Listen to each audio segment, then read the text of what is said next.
What's up, everybody? Welcome to this episode of Facts on the Ground. I am solo today because my co host, Misty Winston, is in DC participating in an action for Julian Assange's release and justice for what's been done to him. But I'm happy to say that once again today, I am joined by Robbie Yeager. He's an independent investigative journalist. He's the lead political finance reporter at the MCSC Network. And we're going to talk to him today about a story he's been working on for a bit, which is the Colonial Pipeline. And we're also going to talk about another pipeline, and this is Astrid. And we're going to get a little bit more into campaign finance from there. So, Robbie, thank you so much for coming back on the show. No problem, man. I'm glad to be here. I know I'm not much of a fill-in for Misty, so she's out there doing great work with all those guys for sure down in DC, Yeah. um, working hard, man. They've been down there, protesting their asses off. You should see some of the if you guys haven't seen any of the footage or anything like that of what they were able to pull off and bring attention to Assange with their voices and just getting out all those people to come out and support the cause. I mean, that's just it's great. It's great to think. It's a great thing to do. While there's lots of people that are sitting in their kitchen complaining about them, instead of actually doing something, it's nice to see that there are actually people out there that are putting the money where their mouth is and fighting, trying to bring awareness to the most important press freedom case probably in the history of not just our country, but maybe ever. Yeah, yeah, I agree. Um, the one thing I was sort of down about today, though, was all the work that's being put in. Is it going to have any effect? And I don't know. I don't think anybody can predict, but I just had one of those days today where I was seeming like, it seemed to me like it was futile, you know? Not that we shouldn't care, but it's so much work, so much labor, so much, um, just so much human effort put in, and the state in the end is going to decide what they want to do anyway, which is not to say we shouldn't care, but it's been one of those days, if I could say. And Right. I get that. I guess all I can say is, the only way we'll ever make anything happen is by public pressure and numbers. Um, so will this have any effects? It's like you said, it's hard to say. I mean, I'm a pessimist when it comes to things. Like I don't have much faith in uh, not just a Biden administration, but a U.S. government just in general to do the right thing. And uh, you know, obviously, just drop the charges should be that should be what happens because it's bogus. To be quite. I mean, and everybody knows it. It's just a political case. But it's been going on through whether it's Democrats or Republicans. It's something that still just continues to go along the same pace. He's been chased around halfway around the world, kept a prisoner even when he wasn't in prison. He was still practically kept a prisoner. Uh, he couldn't leave that embassy because as soon as he stepped outside, I mean, it was over for him. right. And and that's that's what makes me feel pessimistic about it is because it's not a red or a blue thing. It's not a right or a left thing. It's a U.S. government thing, and we are no closer to reforming the U.S. government on any kind of First Amendment or press freedom issues or anything like that. We've gone much more authoritarian than we were when all of this started with Assange and WikiLeaks back during right after they released the Afghanistan war logs. Mhm. And so yeah, I mean things don't look good. I'm not expecting things to happen, but I would say that I get you have to go out there because maybe at some point somebody in power feels compelled to do something. somebody with actual influence, and because they see what so many people were out there doing, and maybe they do get inspired and decide to just actually use their platform to do something good, and to maybe do something that might be unpopular with the elites in their party. But I think that politicians are motivated by two things. They're motivated by money and votes. And if it became popular to tie their vote to a Julian Assange being free, uh, then you might see some action out of them. So I don't know. It's a long game. Mhm. How long Assange has, with the conditions he's being kept in, you know, that's a different story. I mean, we are working against the clock here, not only Right. against the U.S. government. So, I would just say that we gotta keep trying. I know that it's a disheartening feeling because you look at the government machine and you're like, how the hell are we ever gonna really beat that? Yeah, that's what I'm saying. I'm not saying it's not worth standing up for him or protesting for him or marching for him or demonstrating for him. I think all of those are um, important and valid and actually substantive um, activities. But yeah, it's the totality of the system that always overwhelms me in the end. And so I'm not discouraging anybody from No. going out and demonstrating in support of him. So, but it's, at the same time, I don't even want to say like it's 50-50. It seems like the No, dice is more loaded in the state's favor. for So, sure. Absolutely. but It's a daunting proposition, and it's something, it's like climbing up Mount Doom, even if you make yeah, it up to the top, are you going to actually be able to, come back down? So, yeah, I mean, I get it, man. Like, trust me, I totally feel what you're saying, because, yeah, and and yeah, I'm not and trying to say and anything different. yeah, and for all the, Action for Assange folks and the other groups out there in solidarity with Julian, I do think they're doing great work. They're doing hard work. They're doing valuable work, necessary work, and I don't mean to imply that they're doing all of that for nothing. Oh, no. I don't think that at all. It's just I guess I was just trying to like home in on this really pessimistic feeling I've had Oh, today. yeah. Look, I'm a cynic when it comes to silver linings, or hey, could possibly something good come out of a situation that involves our federal government having to actually have some sort of moral code that informs their decisions. Uh, I get it 100%. You know what I mean? Yeah, Because you know, I I don't have any faith in them to make the right decision. I have total faith in the U.S. government to make the authoritarian decision, or whatever decision benefits them monetarily or industrially, or even specifically militarily. They'll make hmm that decision. They'll do the right things, quote unquote, when it comes to that, as long as it benefits them. When it comes to, I mean, they don't stand to benefit at all from a free Julian Assange, much less a Julian Assange that is free to get back to work right, and doesn't have to hide. They don't want Julian Assange to get back to work. right. That's the last thing they want. They don't stand anything to benefit from that. Because could you imagine if he did, for some reason, just get all the charges dropped?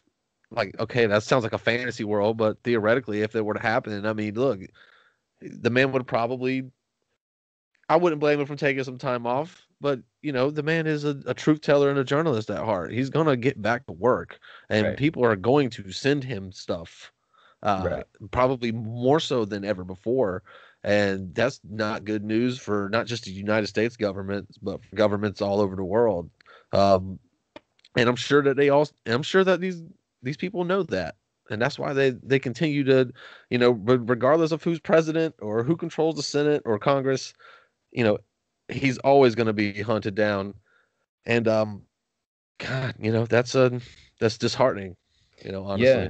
It is. And it seems like these governments only have two choices, either to extradite him to the US or keep him uh, rotting and tortured in Belmarsh. And I think they're going to go with the latter route because it's it's less press intensive, and it's and therefore easier for people to forget about it. And it's like Leonard Peltier, like who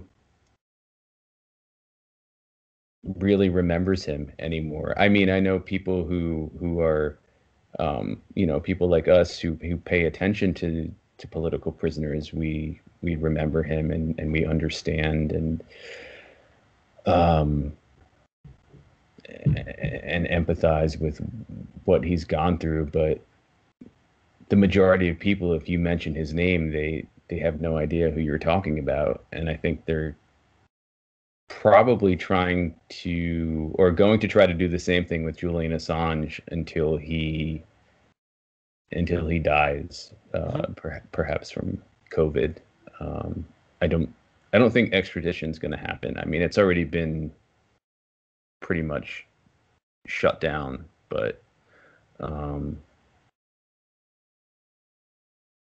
again, like you said, you're a pessimist, and I am too, and I would love to see him get out, but I just think like also, being a pessimist means you're a realist as well, and realistically, I don't see him getting out.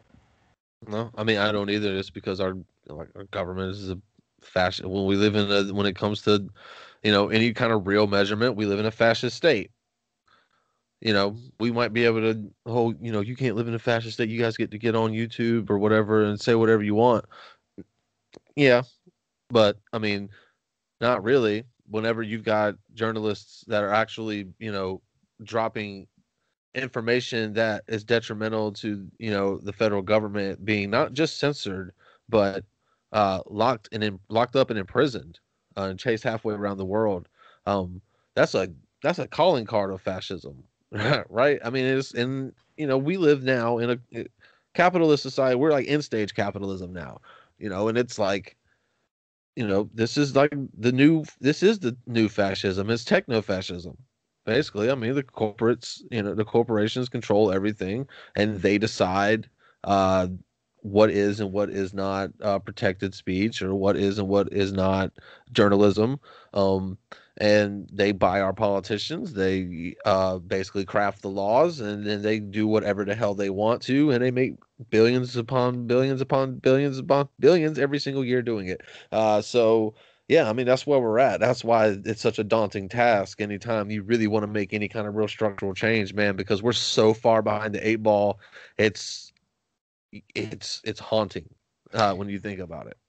Yeah, and one of my fears with regard to Assange is that he'll eventually be forgotten, that the movement will be exhausted. And that's not to say that I doubt any of the convictions or the wherewithal of the people in the movement, but you look at, for example, the movement to free, as I mentioned, Leonard Peltier, and it's still there, or Mumia Abu Jamal, for example. It's still there, but it's so almost ancillary or peripheral when it comes to the left, and I fear that that's what's going to happen with Julian Assange, and and that's not the fault of the people who are working, you know, in solidarity with him now. I'm just saying it's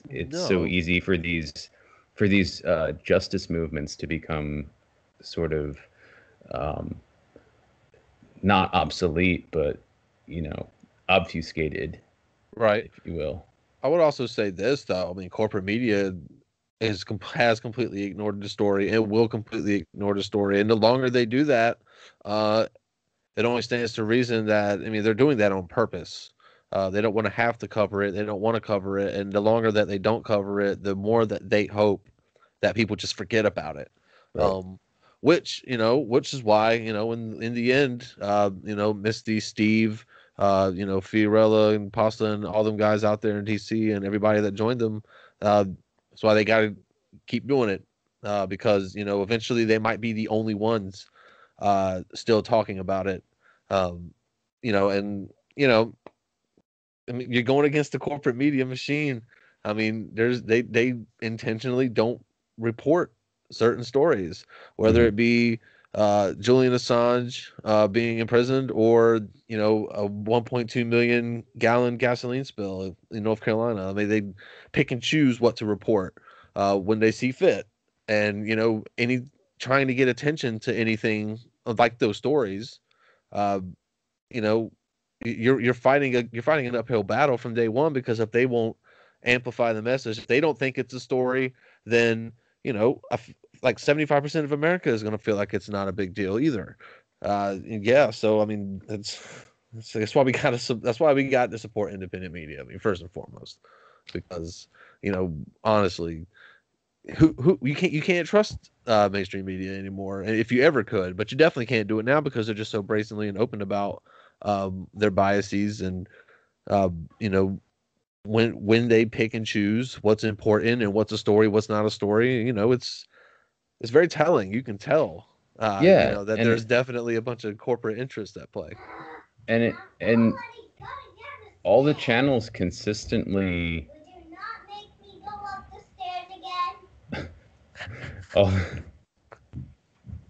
all the channels consistently, or increasingly, they hew toward infotainment. It's not about news so much anymore as you're joining us again? Uh-huh. You want to say hi to my friend Robbie? Hi. What's up? Yeah. This is Astrid. Okay, I'm doing a show right now. Do you want to find Mommy? What happened? I already found Mommy. She's having a cigarette upstairs. Okay. Do you want to go play in your room? How about my tablet? Yeah. Is it in your room? I think so. So why don't you go play your tablet in your room for a little bit? Maybe in the kitchen or my room. Those are the two things that might be in. Okay. You have two lights. How about you save one for different? No, I need them so I can be seen. Okay, why don't you, turn that back on. Are you still seen? This is going to be the most interesting interview we've done. Is he seen? Oh, message. Can you turn the light back on, please? And then can you find your tablet in your... Don't be just like two lights. You can move this way a little bit closer. Can you please turn that one back on and then find your tablet? But this one can be by your radio. Okay, that's good. Like right here is good. Can you turn that light on, please? No. No? Okay. Again. Good. Don't even turn it on. Don't even turn it on. Hey. Can you turn it on, please? No. I'm doing an interview right now. After your interview. No. Right now. No, And then... you don't even need two lights. Yes, I do. No, you don't. It's too much two. You need one. Can you please turn that on? No. All right. Well, I'm going to turn it on then. And Nope. You want to go in your room and play your tablet? Don't even dare. I'm talking to somebody and they only have a limited amount of time to talk, so I can't. What? I can't fool around. What? Astrid just made a cameo. A 3-minute cameo. Tablet. Hey, can you turn that? You mind turning that light on? Yeah, did you turn it off? Yeah. I'm living all of this in the interview, by the way. No, I'm on Jesse's team. Oh, it's okay. Come here. I'm always on your team. So, as you just mentioned, the pipeline spill.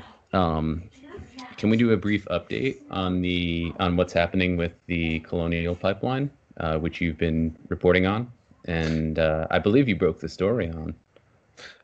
Well, I broke a story regarding it, but yeah. So as far as the pipeline, the spill you're referencing is the August of last year. There was a 1.2 million gallon gasoline spill just outside of Charlotte, North Carolina, from the Colonial Pipeline, the country's longest pipeline, and it went on for weeks and maybe even months before it was even found. At first estimates were like 63,000 gallons, and then months later it came back out that it was 1.2 million gallons. And the story that we broke here at MCSC was about how they had only inspected like minute fractions of the pipeline over the last prior 2 years, and which kind of prompted a discussion whether or not obviously Colonial Pipeline is falling apart and doesn't inspect themselves the way that they should, but also that they're well within regulations. So we're having a whole new discussion now about regulators, and we need to reform the system, not just for pipelines, but for the entire system from the ground up. So the way it stands right now is that Colonial Pipeline is in the process of revising their very large site assessment document that they sent to the North Carolina Department of Economic Quality. The NCDEQ sent it back to them and said, you guys left out this, and this, and gave them like 24 violations just concerning their report, not concerning the spill, just the report. They said, if you don't correct them, then we'll hit you with some more stuff, which makes me think that, they're basically saying, Colonial, if you don't fix the report, you're just going to make things worse for yourselves. And I'm just reading the tea leaves. It makes me feel like there will be a fine of some sort coming down the pipe, no pun intended, from the North Carolina DEQ. Excuse me. And then on the flip side, on the federal level, there's the Pipeline and Hazardous Materials Safety Administration, which is a part of the U.S. DOT. They've been investigating this situation since it happened. And I was. Go ahead. What's the name of that organization department? So it's the Pipeline and Hazardous Materials Safety Administration. And that's part of the Department of Transportation? Yes. Crazy, right? You would think it'd be energy or something else, but now it's actually DOT. So this is all under Pete Buttigieg's purview now. So just so you know. So I mean he actually, like I said, we have that earlier quick little aside about regulators. Colonial Pipeline has an executive that sits on the Rules Advisory Committee for that for PIMSA, right? For lack of a better way to say the acronym for that. So I feel like at the very least there's some kind of, you don't want. Well, what we have right now is the industry setting their own standards and lawmakers using those standards to make federal regulations, which is why these pipelines spill and never really get any kind of real punishment for it at all. But I digress. At the moment, PIMSA, like I said, has been investigating this for months since it happened, right? I talked to someone at PIMSA who said that couldn't tell me much, right? They said that they really couldn't comment on any of the specifics other than the fact that their investigation... PIMSA stands for what again? It's the Pipeline and Hazardous Materials Safety Administration. Okay. I don't know how... that's the only way I know how to say the acronym, because it doesn't really make much sense. But I was able to speak to someone from them, and they, like I said, they said they couldn't discuss many specifics of an ongoing investigation, but assured me that the investigation was still ongoing, and front and center. So it makes, so that's still developing. So stay tuned. Anybody that's been following the story, as soon as something happens with that, you guys will be the first to know because I'll be the one. I'll report it as soon as it happens. I expect some kind of fines coming down the pipe for sure, Yeah. whether at least on a state or federal level. It just really depends on how much and how far they're willing to go. So I mean, I guess you guys stay tuned. But in the meantime, Colonial Pipeline. Let me pull up my notes here. In the meantime, since the beginning of 2021, Colonial Pipeline has had like, what is it? 4 separate incidents in 3 months. Since the beginning of this year. Yes. Now it's nothing as flashy and as crazy as a 1.2 million gallon spill, but I mean, with the last couple, there was one in, let's see. Yep, here we go. Sorry guys, pulling up my notes. March 13th was they reported. Oh, sorry, March 9th they reported a spill in February. 70 gallons of gas in East Feliciana County in Louisiana.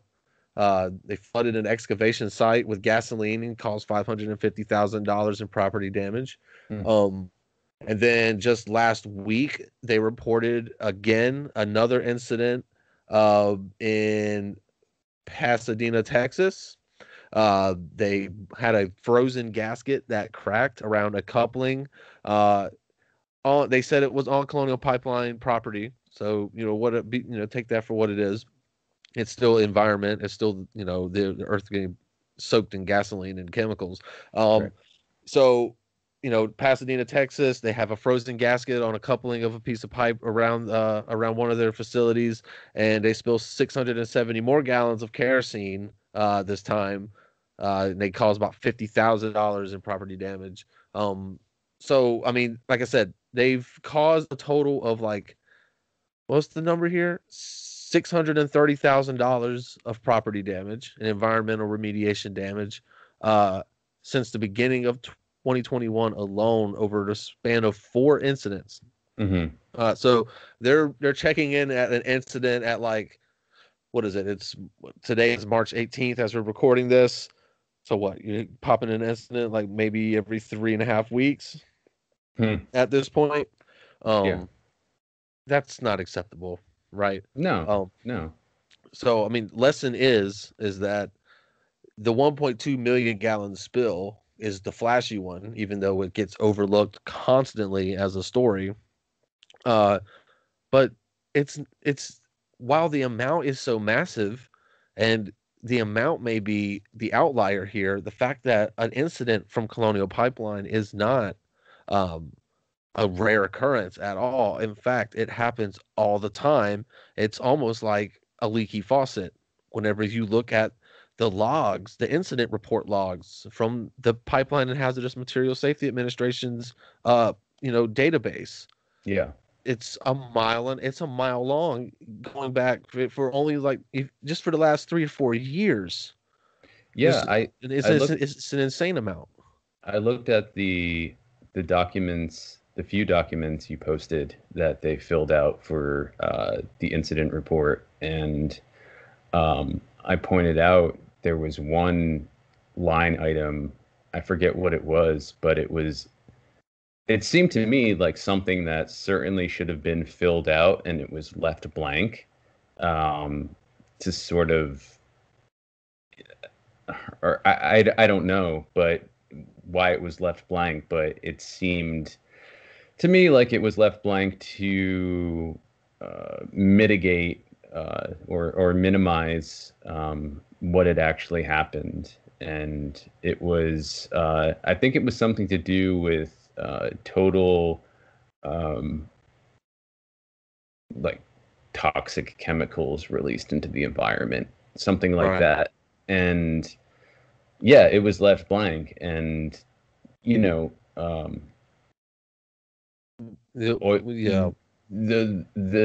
oil seeping into the environment is, I mean, that's a toxic chemical. So absolutely. I mean, and like I said, I know last time we talked about this, the EPA doesn't want anything to do with any of this. They're not going to pay any attention to any of the spills these little spills that we're talking about now. They're not going to be anywhere close to involved. And as a matter of fact, federal regulations apparently say that these spills are so small that they don't even have to report these. They're just doing it out of the kindness of their heart. Which I feel like you should, anytime you spill anything, anytime you have a problem, that needs to be documented, and it needs to be documented with state and federal regulators so they can know the frequency of what kind of incidents and problems that you're having. Because obviously Colonial Pipeline is like damn near 60 years old in parts. Almost all of it that runs through North Carolina is more than 40 years old. And it's obviously just springing leaks like nobody's business. This needs attention, and needs, we need some kind of, political support, some kind of activism support to really just say, hey, Colonial Pipeline has a history of destroying our environment. So while you guys are all up in arms about DAPL, who hasn't had an incident since, they had one incident in 2020 altogether, right?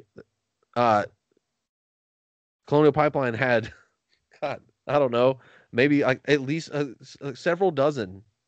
Okay. At least maybe like a dozen, more than a dozen. They've had several dozen over the last 2 years for sure. That needs to be where the attention is. Colonial Pipeline is actively just destroying the environment all up and down the East Coast. So I'm hoping as an activist in this situation, from an activist perspective, that they get hit with hefty fines, but without any real kind of political backing or any kind of pressure on these regulatory agencies from politicians saying they deserve a huge fine. I'm afraid they're just going to walk away with slap on the wrist, as usually happens with giant oil conglomerates. Are there any politicians who've voiced opposition to the pipeline or have come out to say something about what's happened with regard to the spills? I have not seen one federal politician at all. That's not to say that it hasn't happened, but I search social media, especially specifically Twitter, every single day for tweets about Colonial Pipeline, because I want to see, is the conversation going to finally take hold somewhere, right? And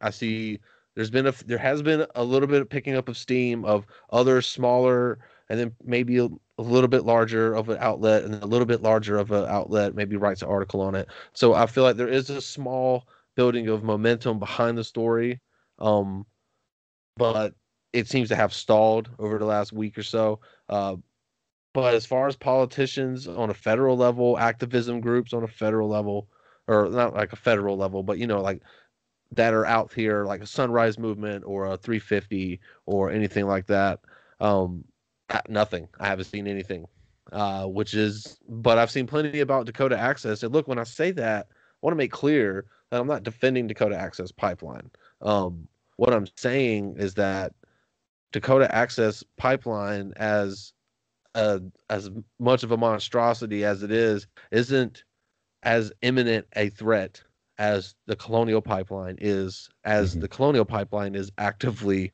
destroying the environment on what seems to be like a bi-weekly basis.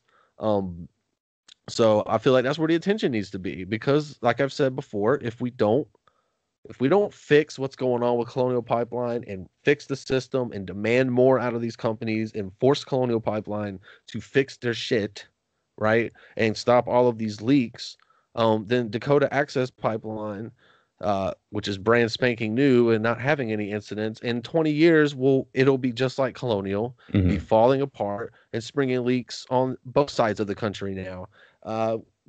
So we're just shooting ourselves in the foot the longer we wait. But given who's in charge of climate, relations, and look, the Biden administration. Yeah, who is that now? Well, the specific, the climate envoy to the United Nations or to the world or whatever he is, the presidential envoy on climate, former Secretary of State John Kerry. Yeah, that's right. That's yeah. That guy. Look, if you asked AOC or Varshini Prakash, who's the executive director of Sunrise Movement, who worked with Kerry, both of them did, on the Biden Bernie transition task force bullshit, whatever that was. I don't know what it was, just whatever. He's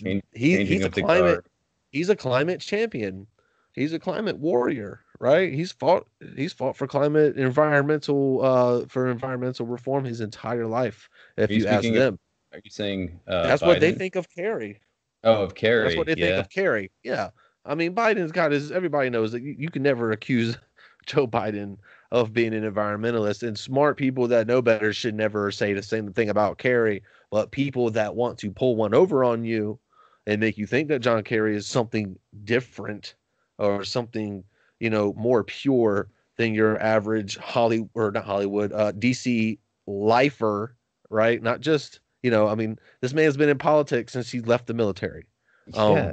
And what qualifies him for any kind of position that requires environmental analysis? Like what has he done to earn that position? Does he have a degree in that? Has he worked in that field?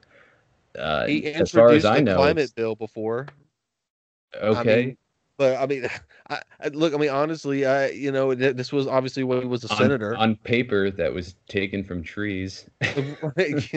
but also, but seriously, his manufactured reputation for being a climate justice or an environmental justice guy, which I don't know where it came from. Maybe it's because he introduced a few bills here and there. I mean, he's a senator for a long time, and then of course there's other positions, running for president and then being Secretary of State.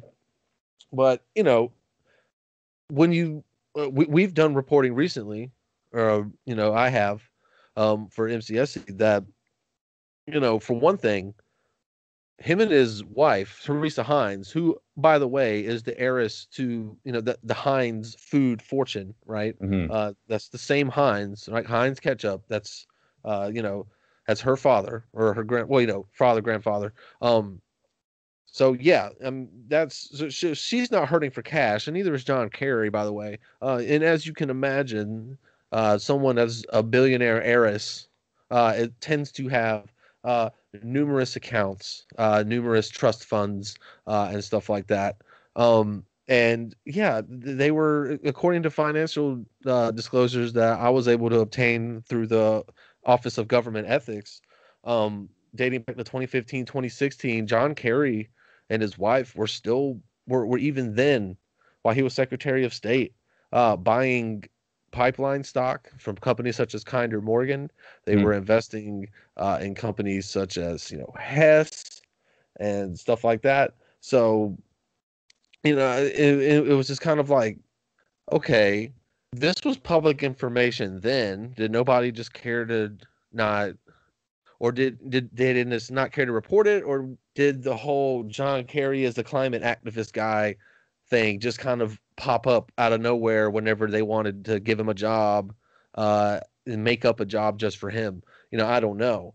But what we do know is that obviously after he left office, he didn't have to file those paperworks anymore. But given the fact that recent paperwork that he just filed, 2021 paperwork, which is actually something that I also broke a few days ago, was him and his wife both filed a certificate of divestiture, right? Basically saying that we have divested stock holdings in a list of these companies. And it was like 400 companies on this list. Like they cashed in a lot.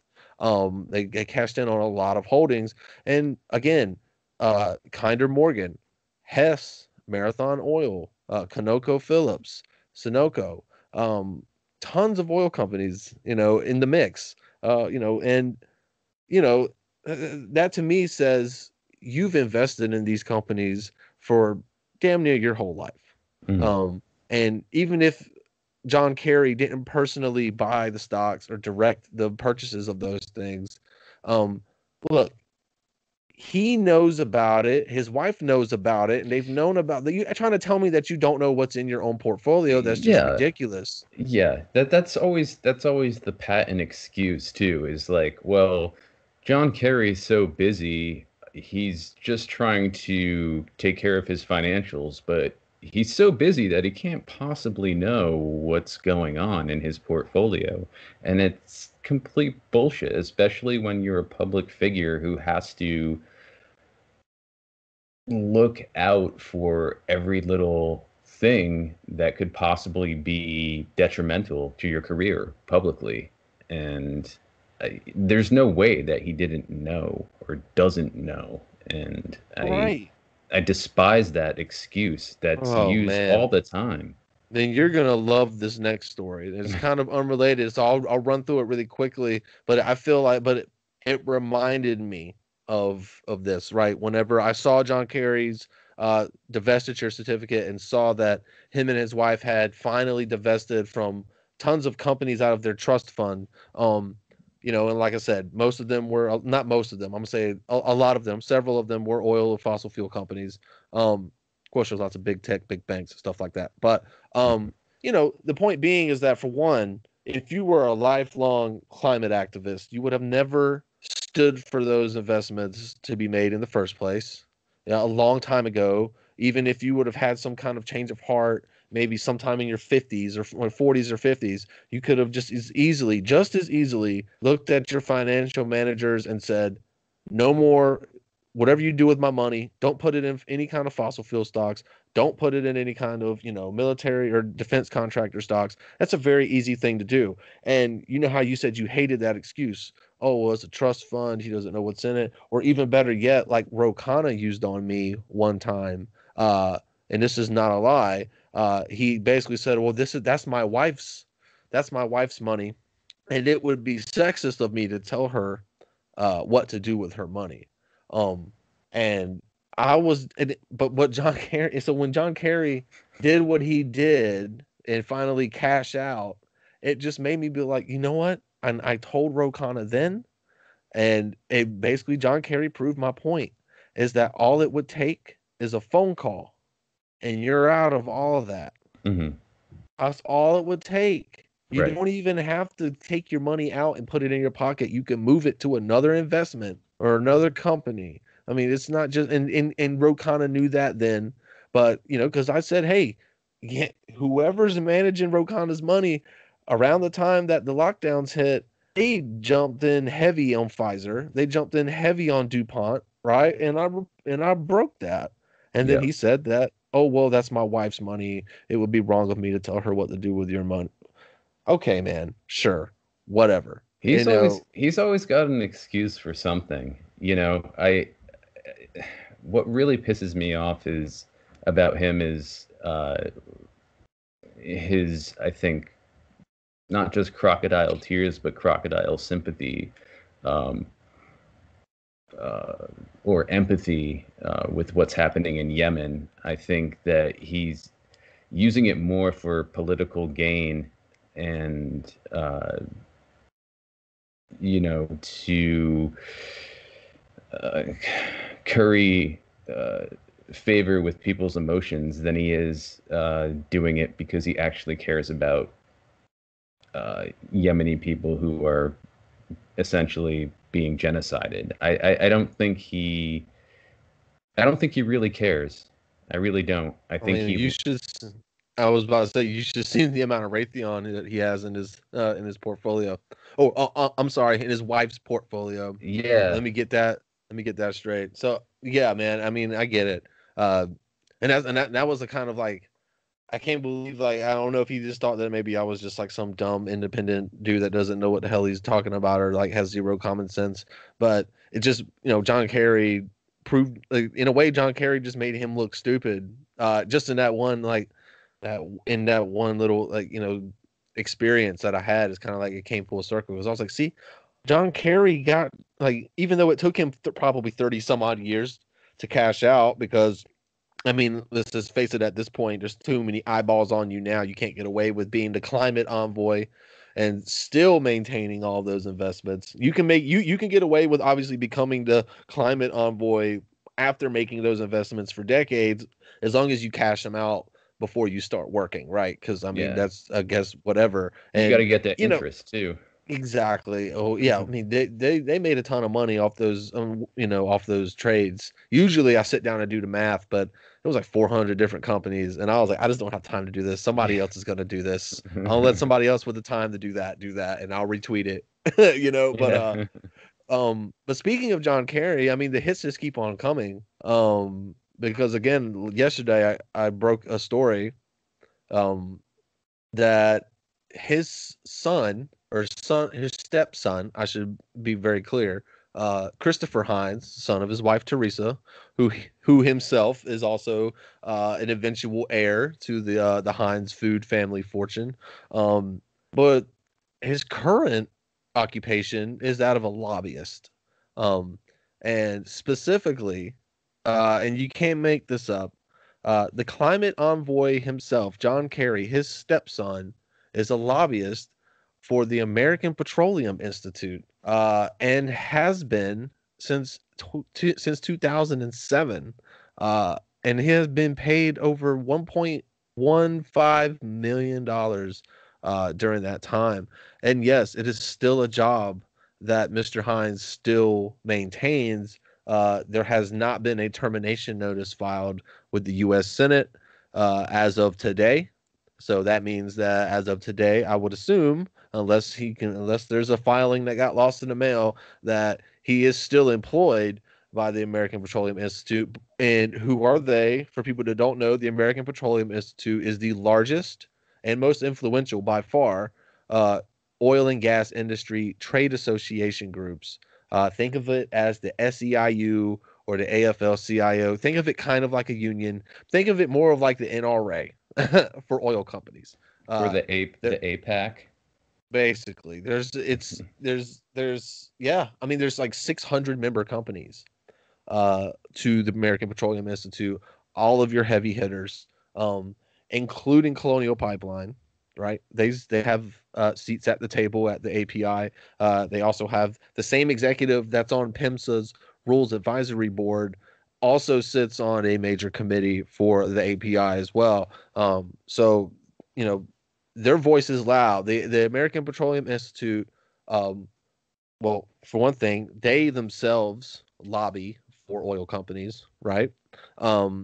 They also their advocacy, right? So what an NRA does for, I guess protecting gun rights or whatever they claim to do, going on the internet, the ads, the hashtags that they try to go viral, stuff like that, right? The API does the same thing too. Yeah, would you basically say that they're, because I was going to ask you if you could specify a little more what they do as far as trying to wield their influence, but would you say that they essentially are out to convince people that petroleum, gasoline, oil-based energy is still viable and not something that we should have any fears about? Yes. Okay. That's what they do. Their job is to make the oil and gas industry and the companies that run it, their PR, right? Oil and gas is not only necessary, but we're making it safer. And, you can't work without it. Things won't work without it. This is the future. Not only is it the past, it's the present, it's also the future. Mm-hmm. That's their message. Their message is to come out and say that, hey, oil pipelines are safer than they've ever been. Emissions are going to be lower than they've ever been in just a couple of years. Just wait. No, green energy is not going to be the way to go. It's going to kill jobs, blah, blah, blah. It's that same type of messaging, right?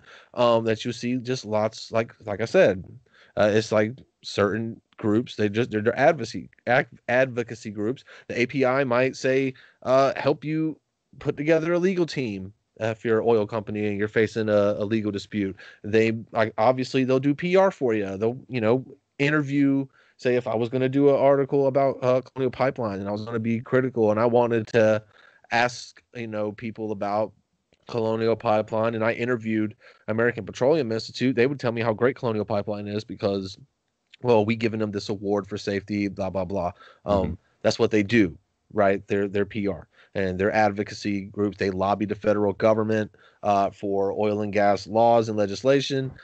They have done so for a lot, but also apparently hire their own lobbyists. And, that comes into form right now of Christopher Hines, John Kerry's stepson. And Hines got in contact or first became the lobbyist for the API. Oh, before I get there, one more description of what the API does. As we mentioned, American Petroleum Institute writes the laws or writes the industry standards that the laws are based off. Can't stress that enough, right? They're the ones that are basically saying, hey, it's okay for Colonial Pipeline to only check their pipeline once every 5 years. And look what it's gotten us. And so that's if you think about that, once every 5 years, that's ridiculous. Imagine checking the air in your tires once every 5 years. I mean, could you imagine checking any kind of like this? This isn't just like I don't know, man. Like, it's not like you need to check maybe your roof or something, every 5 years. Like, this is a big piece of national infrastructure that's rotting below the ground and nobody's checking it. They're flying drones over it, not to see if there's anything wrong with it, but just to make sure that it hasn't already leaked up to the surface. They're not, and is there any part of it that's above ground? Not much. Okay. Not much. There are maybe small sections of it, but the majority of it is below ground. And since the spill, there has been a couple of articles where people have come out and said, and not just people, but I mean like oil and gas pipeline operators and preventative maintenance people and also, preventative maintenance equipment developers for pipeline companies have said, hey, there are limitations. Like, we can't detect spills less than 3% of your pipeline's volume. And the Colonial Pipeline is the largest in the country. So 3% of that is a massive amount of gas that you're not being able to detect if it's leaking.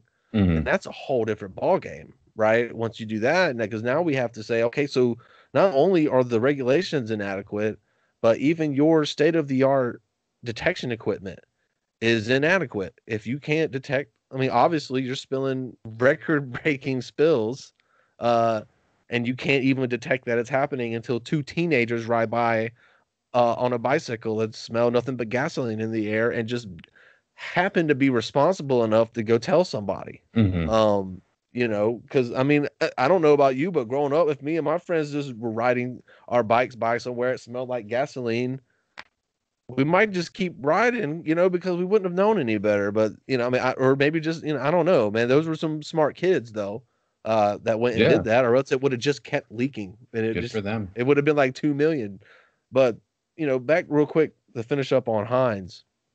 He got with them. He got with the API, started lobbying for them 2007, and he did so until 2013, when he formed his own lobbying firm with a business partner called Grossman Hines. And whenever he did that, he took the American Petroleum Institute with him as a client, where they represented them again all the way in through 2019.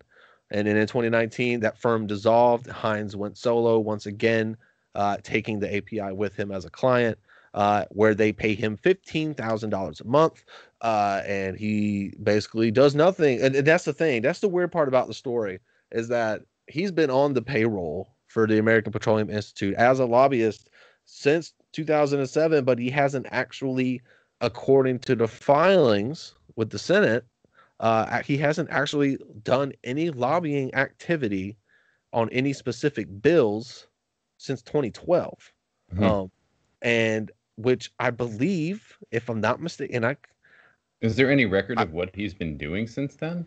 There's a record of him getting paid. Yeah. But no record of any activity for him to get paid. He's literally been getting paid for the last 8 years by the American Petroleum Institute as a lobbyist that doesn't lobby. Right. And for the record, I have reached out to the American Petroleum Institute. I just got an email. Was that them? No. Basically asking him, hey, if he's not lobbying, and I'm paraphrasing, but if he's not lobbying for you guys, then what are you paying him for? I asked it a little bit fancier than that, just to see if I could get him to answer me. Yeah. But that was the gist of it, and I have not heard anything as of yet. And if I do, I'll actually amend the article that I wrote about it yesterday.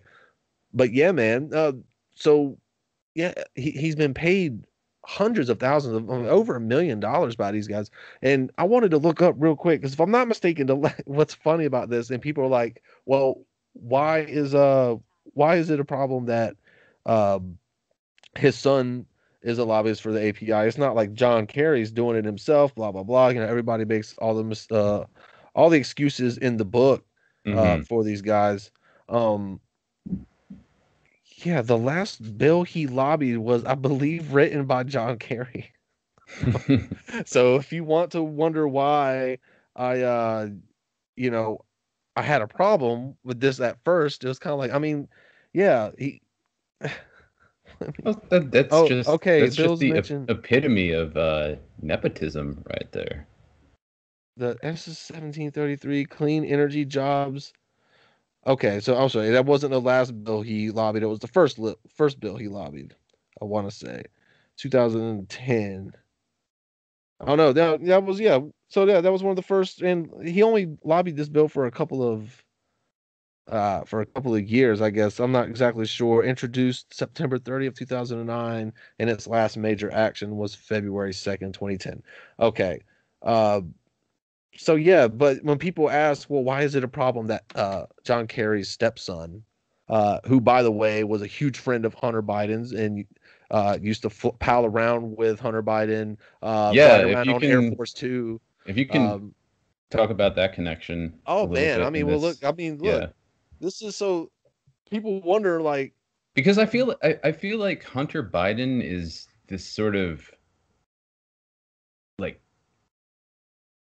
like he's so ripe for critical analysis, and rightfully so, but it's also like taboo at the same time, because it's like, oh, it's the president's son, and then who cares about Burisma? Who cares about Ukraine? And then you see pictures of him looking like fucking I don't know, like a Grand Theft Auto character.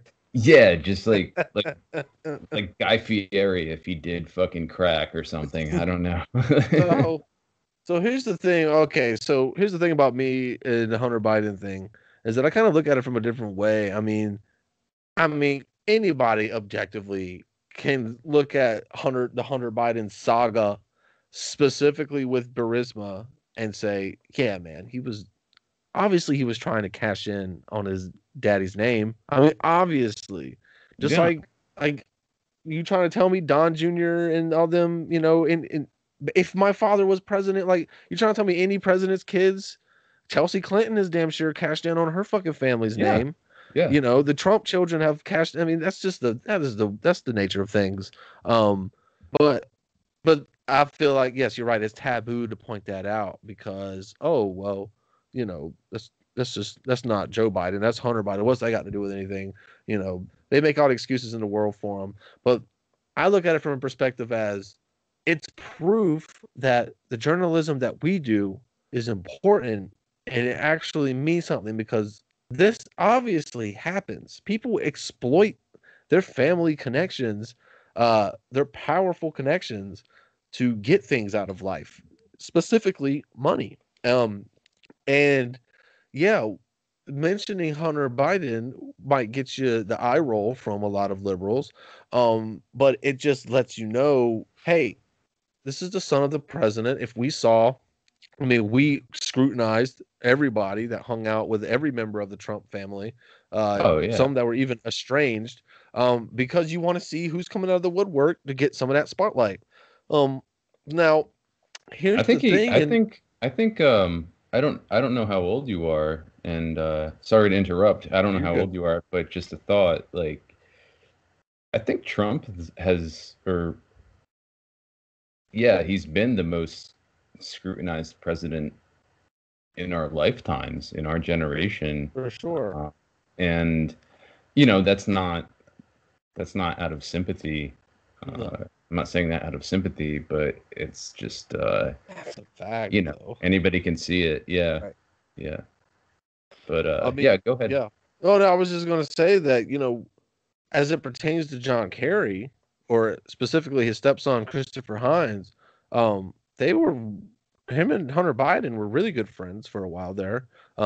As you know, while John Kerry was Secretary of State under Obama, Biden was Vice President.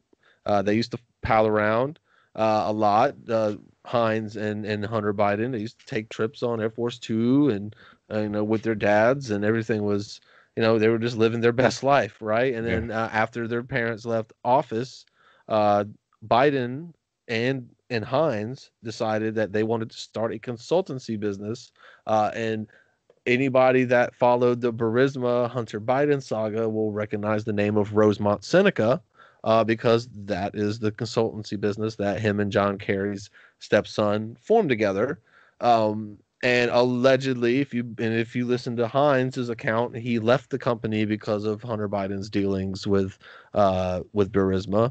He didn't feel comfortable, or he thought it was going to bring a lot of unnecessary bad attention. Who knows? He was definitely right about that, for sure. But yeah, so what we have here, in a nutshell, and why this John Kerry's story is important is, number one, it kind of dispels the myth that Kerry's some lifelong climate guy, right? Obviously, he's been investing in the same companies that have been poisoning the earth for the last 30 years. But then there's also his son, who not only is a lobbyist for the largest and most influential oil and gas trade association in the country by far. Can you imagine those family dinners? Right? And here's the thing, there's something called shadow lobbying that doesn't get talked about enough. And this is one of the situations. This is why the story is significant. Because not only, the conflict of interest thing speak for itself. Father son, father stepson, but they still have a long history. They're a good relationship by all accounts. They're relatively close. They have a good relationship by all accounts. Go for it. Yeah, just backtracking a little bit with Hunter Biden. Do you remember when the transcript between Trump and Zelensky came out, and most people were declaring that there was a quid pro quo stated in that dialogue? Right.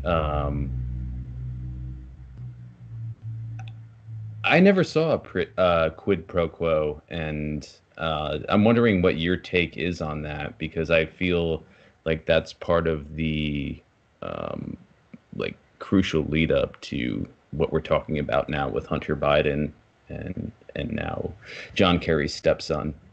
Well, I would say that, look, the reporting on that call, I don't know what to believe. Mm-hmm. Same. Honestly, I'm just like most of many other Americans that I have no access to any of this. I have to go through, unfortunately, the same channels that every other American has to go through whenever they're reading the story. And there's so many differing accounts. Everything is so overly politicized. And we've seen just recently, these outlets have quoted phone calls and conversations, either completely inaccurately or completely fabricated entire quotes. So quite honestly, when that story broke, I read the so-called transcript. I haven't read it in a while, so I couldn't quote it. But I don't remember at the time reading it and thinking, boy, there's something going on, like impeachable or something crazy here. I don't remember having that reaction whenever I read the transcripts for the first times. And then the more I read it, and then the more reporting I read on them, and then the over politicization of we're going to do impeachment again. or what I see, I'm all messed up now. That was the first impeachment, right? Okay, yeah. So, Yeah. I mean, Well, but impeachment. right, and that's the thing. Like, it was hard to take it seriously, even if there would have been some kind of smoking gun. There obviously wasn't because look, it's a joke. The whole impeachment thing was a joke. Mhm. I feel like if there would have actually been something in there, uh, then he would have been gone. That's just the way I feel about it. I And feel like and if there was actually something there, then it would have gone differently. yeah, and so many journalists, so many good journalists, and maybe you've written about this in the past, but I haven't seen it. But like, just for an example, Glenn Greenwald constantly points out that, you know, Mueller and his retinue had 2+ years at their disposal with like the best attorneys, the best access to um, files and evidence and discovery and whatnot, and they came up with nothing. And so, what else are you going to do? Are you really going to keep, you know, pedaling on this stationary bike, you know, going nowhere? Like, it's done. Like, it was obviously a ruse, and it's been eviscerated, and but it still carries on. And you know, that's what's like that's what was really toxic about it, and a lot of good journalists pointed that out. You know, I have my differences with him on a lot of things, but Aaron Mate did a really good job reporting on Russiagate. Sure.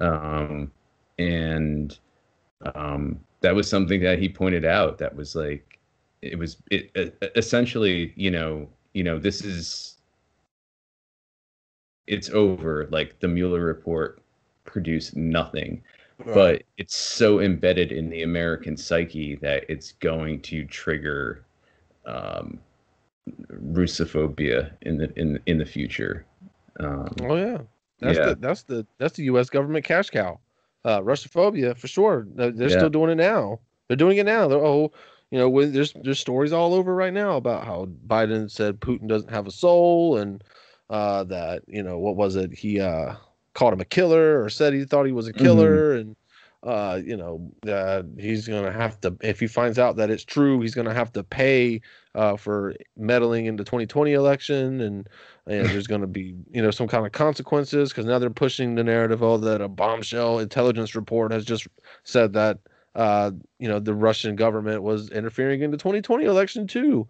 So it's just the same old shit over and over again. But for Biden to sort of go along with that, it's almost like him saying, like, well, then I wasn't elected legitimately. Like, the Russians meddled. Yeah. Well, look, In man. a way, This I is mean, you can right. interpret it It's kind different of like ways, a but self. Oh, you could twist it. Yeah, I mean, because honestly, I mean, the self awareness definitely is not there, and it never has been for Joe Biden, even before his mental capabilities started declining rapidly as right. they have. But that being said, even during the primaries, this was what scared me the most about a Joe Biden presidency. We've already seen him, even though the target per se wasn't Syria, we've already seen a total disregard for Syria's sovereignty by the Biden administration, by just flying over their country and over their airspace and dropping whatever kind of fucking bombs they decide on whoever they decide to, which could lead to more conflict. And I mean, it will lead. It's not no could. It will lead to more conflict in that region, not just with Iran, but probably with Syria too, because, like, again, Biden doesn't respect Syria as a nation. Obviously, he doesn't respect their borders or their airspace. He doesn't respect Bashar al-Assad uh, as a leader, or of a leader of his country. Right? He doesn't respect it. He doesn't see him as a legitimate ruler. So he treats him like that, and that was the one thing in not only that, but during the primaries, when Biden would be asked, especially during debates, about his stances on Syria and his stances on Russia, to me, he and the only other person that sounded like him on this subject almost exactly and scared me as much as he did on this subject was Pete Buttigieg, because they sounded exactly the same on this subject. And that was basically when it comes to Syria, when it comes to Russia as well. They're itching for a war. And I feel like they could not, like, they can't wait to get into some kind of military conflict with Russia. Regime change in Syria. Look, coming from somebody that has no access, I don't have an ear to the ground, I don't have any connections, nobody's told me shit. This is just coming from somebody that's just reading the writing on the wall. Regime change in Syria is something that they seriously want. Oh yeah, in the Biden administration, and it's been part of it's been part of the sort of neocon regime change plan since the beginning. They can't wait. They're salivating for it. They want it so badly, and I'm afraid that during the next 4 to 8 years, that's going to happen, or at least an attempt will be made, and that's going to escalate things with Russia. And I feel like it's bad enough that the U.S. government is getting us into a brand new Cold War, but it's going to get hot real quick if people don't realize that it's all predicated. I mean, look, it's predicated off of division. It's predicated off of keeping the United States military might and energy might. As we've seen, I'm not sure if people have seen, but today the United States, the Biden administration just announced brand new sanctions, or they didn't announce new sanctions. They threatened new sanctions on any company or a shipper or boat or any kind of, like, if you even transport parts to the Nord Stream 2 pipeline that runs from Russia through parts of Eastern Europe. If you help that project in any way, shape, or form, the Secretary of State Anthony Blinken today just said that you can expect sanctions on your company just for aiding that. Because the United States don't want the Russian pipeline to be completed, because what does it do? It takes their dependence off of American controlled interests in their oil, right? In that part of the continent. Right. Because the money's not flowing through America anymore. Now countries will be dependent off of Russia for their oil. And now here, look, I'm not pushing for the world to get another pipeline. One less pipeline is a win.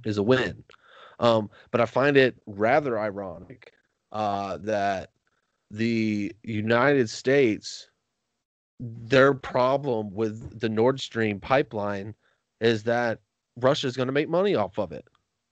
That's right. It.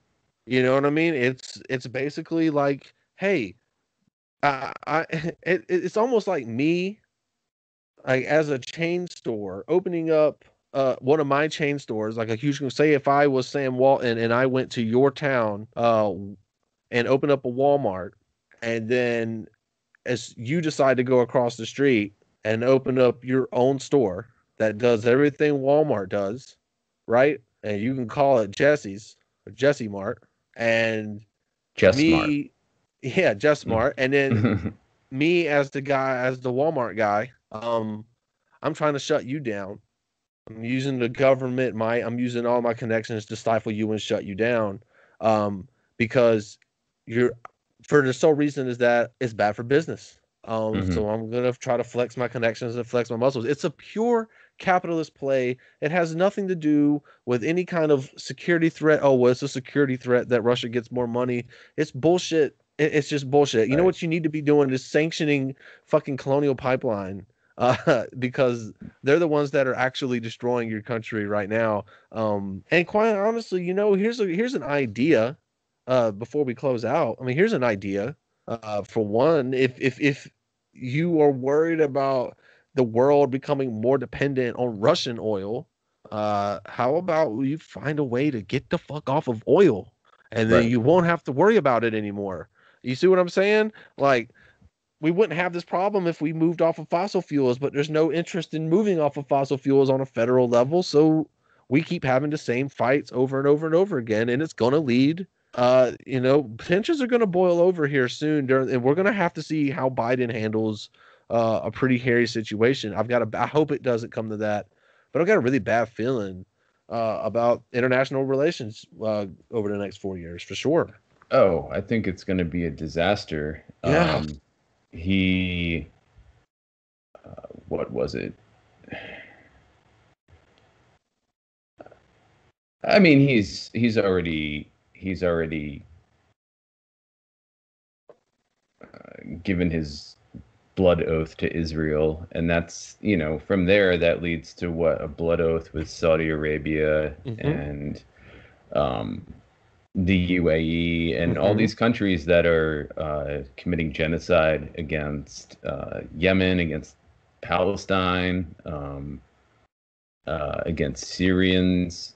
And yeah, I think he's I forget who posted it on Twitter the other day, but it was something to the effect that maybe it was you, but correct me if I'm wrong. Actually, I think it was Ali Abunimah who tweeted it, but it was, basically Biden's doing the same thing that Trump did, but at least, like under Trump with Elliot Abrams, etc., they like explicitly stated that they're following the Monroe Doctrine. Like they said, they were like, "Fuck you, we're gonna do what we're gonna do," which was terrible. Right. But at least it was in your face and you knew it, and there wasn't this patina of liberalism over it. Actually, I think Dan Cohen tweeted that, if I'm not mistaken. But anyway, the point still stands, though. I mean, look, Democrats just do exactly what Republicans do. They just make it sound a lot nicer. While they're still bending you over the same way. They're just making it sound like it's your idea, and that's or making it sound like it's good for you. Republicans just bend you over and say, "Hey, man, hold on to your bootstraps." Yeah. Democrats just bend you over and they say, "Hey, man, I'm going to try to make this as easy as possible for you." Yeah. But it's still going to suck. This is just yoga. Yeah. They piss down your back and tell you it's raining. I mean, straight up. That's why they're not kids in cages anymore. They're migrant children in overflow centers. Overflow facilities. Yeah, facilities. Yeah, which by the way, and look, eventually you would hope that the curtains lifted, right? People finally realize there is no difference. I've been preaching. People yell at me all the time. I am a big believer in the uniparty theory. There is one party in America. All right, it's the uniparty, and their sole goal is to keep the war machine fed and moving, and keep the oil machine flowing, and also basically keep the billionaires and everybody else poor, because the billionaires are the ones that keep the people in power, and the people are the ones that just have to suffer through it. And if the people ever got any kind of equitable leverage, it'd be over for the people in power. So and both Democrats and Republicans benefit from all three of those things. The war machine and the companies that run it love both parties. Big pharma, big banks love both parties. And both parties have never met a war that they didn't love. They've never met a tragedy that they couldn't politicize, or even worse, try to fundraise from.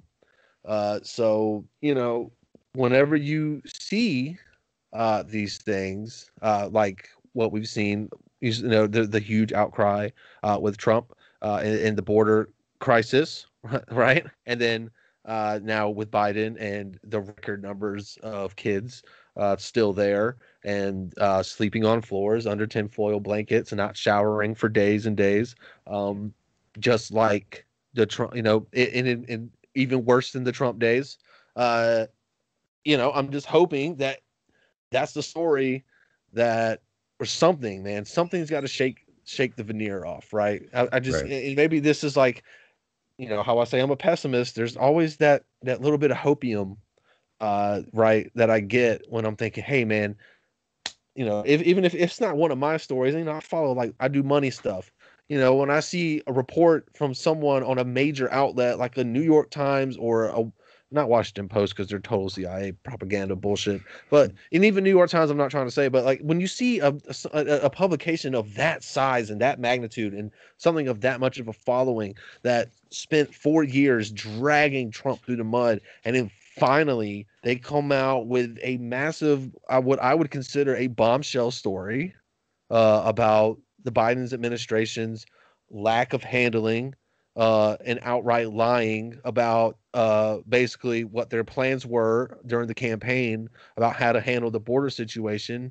It's been a total failure, and it's been worse than the Trump administration's worst so far.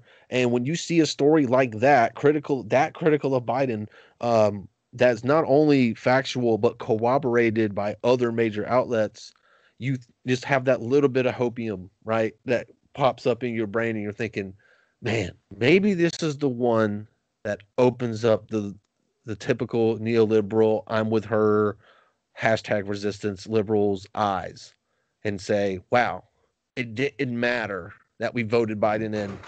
Kids are still in cages. Right. It didn't matter that we voted Biden in. We still didn't get $2,000. He's there. I just keep hoping, man, that it's good. Yeah. That's why the mainstream media has that kind of sway. And if I don't know. I know it's never gonna have. They're always gonna make excuses in the end, which which has happened since that story broke, which is why it's already been forgotten about. But yeah, man, I just keep hoping against hope that, because once we as a society at large realize that it's us, it's not Democrats versus Republicans, it's us against the uniparty, it's us against the oligarchy, and that it doesn't matter, blue or red doesn't matter, because they're a bunch of fucking purple people eaters, right? Yeah.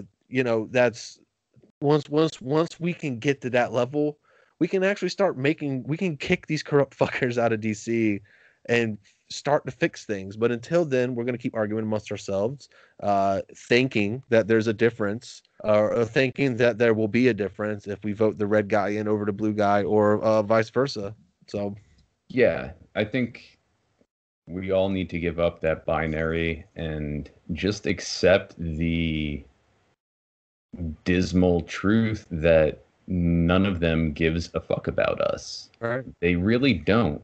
Maybe they do when they're campaigning, but once they get into power, it's a machine that they're entered into, and a machine that comes with a lot of benefits and a lot of just cushy niceties. And who can resist that? I mean, I'd like to think that I could, or you could, and we probably. Yeah, that's why we're not in it. Yeah, exactly. So I just don't have any. I've never had faith in politicians, elected politicians anyway, but I just think that once they're in office and they're kind of in their, like, sort of like Louis the 14th, like, commissar, or like errand boy positions, like, they don't care because they can, Yeah. they go to the Capitol whenever they have to, and they basically just sit there and, like, jibber jabber with one another, and then they go home like AOC does, and, like, live streams, like, cooking, like, salmon or something. Like, it's just, it really is. Yeah. Like, you look at, like, the French Revolution, or the fall of Rome, and it's, these people are acting the same way. And I'm not trying to be hyperbolic when I say that, or make false historical comparisons, but it's very similar. And it's Chris Hedges talks about this all the time. I mean, I'm basically just, you know, repeating what he's woken me up to. But, you see it, and I just don't have any. I don't think like, even Biden, like, I don't think he's gonna break, be the straw that breaks the camel's back. Like, I don't know what it's gonna take, but I think people are still gonna be like, yeah, it's Joe. He's like, it's like a poor man's Clinton, like, Ugh. Oh my so, God. Yeah. no, I mean, I hope you're right. That he, like the disaster he does sort of, or not sort of, but like penetrates people, and they're like, fuck, like shit's fucked, like Yeah. both sides. But Yeah. I just find it hard to see that happening. True. But, Look, I'm with you too. That's the more I think about it, I'm like, man, you're fucking stupid for thinking that's gonna happen, Robbie. Because that's never gonna fucking happen, man. Like, why do you even why would you do that to yourself? Why would you give yourself that kind of hope? well, I think it's, there's always the possibility. It's like I mean, at least right now he's got 4 years, and a lot can happen in 4 years. And I'm just saying, at least right now, because he's old and Right. his health seems to be failing. But anyway, before I let you go, because you've been super generous with your time, I just wanted to hit briefly upon.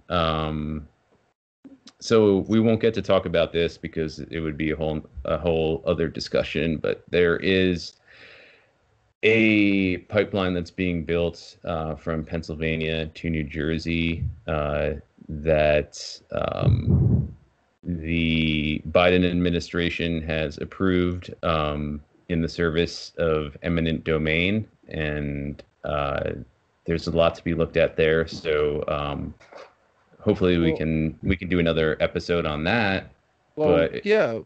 Well, yeah, I'll hop in on that real quick, to be Okay. honest with you, because I do feel like that's a good way. It's a good, quick way to tie up. We've had a large tangential discussion, which I love. That's why I like coming on here, because we just kind of go where the conversation takes us. Yep. But we can use this little story that's gotten zero airtime from anybody. To tie up our little bow with Colonial Pipeline, Christopher Hines, John Kerry, and Joe Biden. We can tie it all up into a nice little bow with this story, with the Penn East Pipeline, which is going to be a pipeline that's going to run through New Jersey. And also our little uniparty discussion that we just had. We can tie it all up into a nice little bow. So, look, there's not a whole lot to this story outside of the fact that it's a pipeline that is going to be constructed running through New Jersey, and the Biden administration has backed the pipelines, has backed its manufacturer, or backed its production or construction. That's the word I'm looking for. Sorry, it's been a long day. The Biden administration has backed this pipeline company's use of eminent domain to seize land from the government, from the state of New Jersey, to build the pipeline. Basically saying it's okay that the Penn East Pipeline uses eminent domain to take the state of New Jersey's land to build. And the thing about what's the uniparty tie-in? Well, that is the exact same position that the Trump's DOJ took during Trump's years. So then again, and so once again, there's no red, no blue here, right? It's the same government, it's the same DOJ doing the same shit. As far as Biden goes, on an environmental level, I guess adding climate warrior John Kerry doesn't do you much good, because you're still backing pipelines in legal disputes against your own state governments. So there's that. And look, nobody from Sunrise Movement or any of the people or any of the major supposed progressive or supposed grassroots environmental organizations have said anything about the Biden DOJ's decision to support the Penn East project. Even though they were the ones pushing Biden as hard as they could, saying that we're going to push him left. Remember, we're going to make Biden's environmental platform the strongest in history. And then they came out and sold you the same dream after the task forces were formed. It's like, you know, in the meetings we've had, you know, with Kerry and with Biden and Biden's team, you know, we're sure that, you know, Biden is going to be the strongest proponent of climate change and environmental reform in the history of the country. And so far, he shut down a dead already Keystone Pipeline that was, by all intents and purposes, already killed by the Supreme Court. But he just he basically closed the coffin, or the Supreme Court closed the coffin. Biden just nailed in that last little nail and then held up the hammer, and everybody celebrated him for it. But the damage had been done to Keystone, and that's an easy political win. It's a very high-profile case. Everybody knows about it, and in the case of Keystone XL, it was an expansion of an existing pipeline, but the expansion itself, Keystone XL, had not been completed, and it was not operational because, as we all know, once these things start running, it's damn near impossible to shut them down again for longer than just a period of time that it would take for you to repair it, because of all the money involved is crazy, and it affects oil prices, gas prices in multiple states a lot of times. So yeah, I've not heard anybody from any major environmental organization come out and slam the Biden DOJ for backing this project, especially considering the Trump DOJ did the same thing. So there's absolute zero change in course on policy there. As we know, Biden promised, and Kamala Harris also promised during the debates, during the primaries, and then even during the general, that he would not end fracking. So we know that's going to continue. Right. I just don't see it. Yeah, and the Penn East pipeline is a natural gas pipeline, which is obviously derived from fracking. Yep. Just to be specific, it runs from the Marcellus Shale in Pennsylvania, which is around Pittstown. I'm forgetting exactly which one it is, to essentially Mercer County in southern New Jersey. And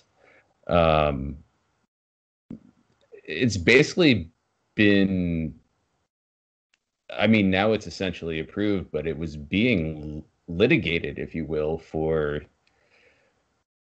I want to say, I was looking at the info today, but I mean, well over 5 years. You know, this wasn't something that was, you know, deemed like essential or immediate or even necessary. And it actually hooks up to, I believe it's the Transcontinental Pipeline, which runs north-south along the East Coast. So there's like a hookup there. But if you go on Penn East's website, one of the things you got to kind of search through all the tabs and information they have on there, but there's a specific section about arsenic poisoning, and they essentially say there's no risk to any residents near the pipeline of arsenic poisoning. And then it's almost like the second half of like this 6-paragraph page. They're like, but there have been detected high arsenic levels in wells in the area, and like blah blah blah blah blah. Like, so there is an arsenic risk, but, and then like the last sentence is something like, we don't expect the pipeline to contribute to this risk. It's just, you know, it's like it's a mind fuck. And I think it just, you know, I bring it up. I bring that long story up because it points to how insidious these companies are, and also just like unstoppable in a way. They're just unstoppable. Like, yeah. Well, when they've got the full backing of the one of the most powerful entities in the country, being the Department of Justice, and you've got the approval of the President of the United States. I mean, yeah, I'd say that you're pretty damn powerful, especially when you can pretty much do whatever the hell you want and get away with it. And even if you fuck up, you're going to get a slap on the wrist, and nobody's really going to ever hold you accountable. And by next election, everybody's going to have forgotten about it because you're going to be donating to everybody's campaigns, and it'll be business as usual, just like it always is. So then that's the unfortunate state of things that we're in now. Yeah, absolutely. And so maybe just for a minute before I let you go, we could talk about the so-called campaign finance reform that's in the new, I believe it's, is it the American Rescue Bill? Is that the official name of it? No. So actually, the For the People Act is the For the People Act. Okay. And actually, that conversation would probably take a long time. We'll probably get into it. But I will real briefly, just I guess we can preview it for. Yeah, we'll preview it. Sure, we'll do this again soon, and we'll not because the bill should be going onto the floor sometime the week of the 24th. I'm not sure. That's probably next week. All right. Yeah. So yeah, it'll be going down to the Senate floor then. It's not expected to pass. There's lots of problems with it. But you might see a lot of people on Twitter or on social media. You might see the For the People Act referenced in a manner of it will get dark money out of politics. It does lots of other stuff too. There's lots of stuff about voting rights and stuff like that. I'm not an expert on those issues. That's not what I primarily cover. I'm a campaign finance guy. I do political money. That's what I do. So strictly speaking about the campaign finance reform, and like I said, this is just nothing but a preview, but also a disclaimer. If you ever see anybody on Twitter or any kind of activist or anybody say that the For the People Act will end dark money in politics, it's not true. Dark money is money that cannot be traced to a individual. So companies, or I'm sorry, and organizations, some large like the 1630 Fund, who donated $60 million to fund Democrat super PACs in the 2020 election. They were a top 5 spender, or as small as they would like you to believe that they're small. The Sunrise Movement, their thing they have in common is they're 501c4s. That's their tax organization designation, basically meaning that you can donate as much as you want to them, and your donation is never revealed publicly through any means whatsoever. So case in point, it's dark money, right? You can't shine a light on who donated it. When Sunrise Movement donates to someone, the donation comes under the name of Sunrise Movement. Same thing for 1630 Fund. Again, when they donate millions of dollars to a pro-Biden super PAC, it's in their name.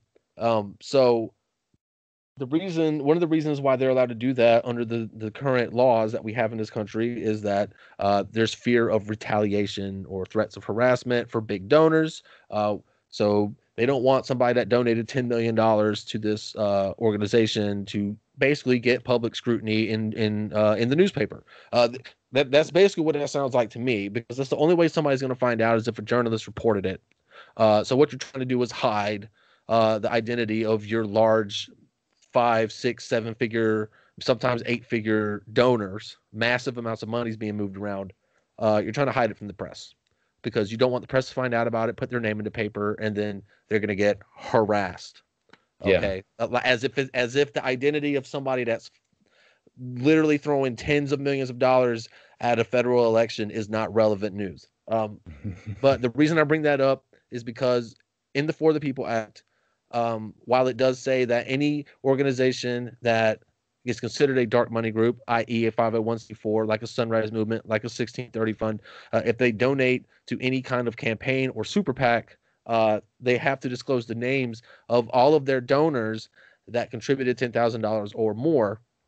Only problem is that there's the same loophole that they currently have in the tax laws, which says that if there is a reasonable fear of threat or retaliation or harassment because of the disclosure of the name or the identity of a donor, then they won't have to disclose that donor, which is basically a billionaire protection clause, which falls right in line with the same rules and reasons why dark money groups are able to stay dark is because they don't want to, again, like I just said, they want to shield their big donors from the press because they don't want them to be quote unquote harassed.